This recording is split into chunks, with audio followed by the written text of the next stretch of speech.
Hello guys, আমরা একটা video নিয়ে চলে এসেছি। আমাদের দেখো ভিএসআই লোডার, এখন লোডারের বিয়ারিং ভেঙে গেছে ছাদের। ভিএসআই ছাদ খোলা হচ্ছে। দেখো দেখো ভিএসআই ছাদ খোলা হয়ে গেল। ছাদ খোলার পর মাথার মাটিগুলো পরিষ্কার করে এটা ফেলে দেওয়ার পর তখন লোডারটা খোলা হবে। দেখো দেখো এখন জালির বলগুলো খোলা হচ্ছে। দেখো গুটি পানা করে ঘুরিয়ে ঘুরিয়ে লোডারের জালির বলগুলো খোলা হচ্ছে। দেখো সারা রাত ধরে জেগে আবার দেখো এই ভিএসআই খোলা হচ্ছে। ঘুম পাচ্ছে তাও ভিডিও বানাচ্ছি। দেখো তোমাদের জন্য শুনছি। ভিডিওটা ভালো লাগলে লাইক কমেন্ট সাবস্ক্রাইব করে দেবো চ্যানেলটা কেসা প্ল্যান্ট ভিডিও দেখার জন্য। চেন পুলি ওপরে ঝুলিয়ে দিয়েছে, চেন লোডার লাগিয়ে দিয়েছে। এবার টানবো, টানলেই লোডার উঠে এসে এবার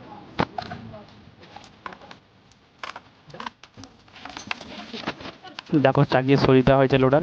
এবার জেসিবি করে লোডারটা তুলে নেবে। দেখো জেসিবি করে এখন লোডারটা সরাচ্ছে।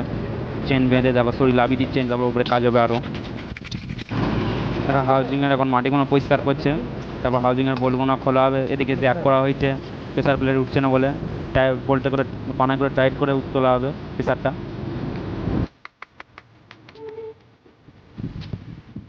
ঘুম পেয়ে যাচ্ছে তাও কাজ হচ্ছে।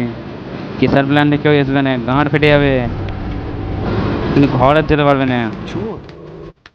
দেখো হাইডারে করে আমাদের হাউজিংটা এখন তুলছে। দেখো এতেই বিয়ারিং আছে, এতে বিয়ারিং ভেঙে গেছে, খারাপ হয়ে গেছে।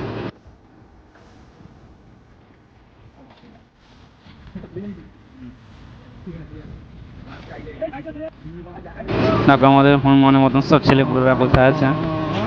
আর এই দেখো আমাদের হাউজিং যে বার করে নিচ্ছে, এর ভেতরে বিয়ারিং আছে, এখন শপে নিয়ে যাবে, সব থেকে ঠিক হয়ে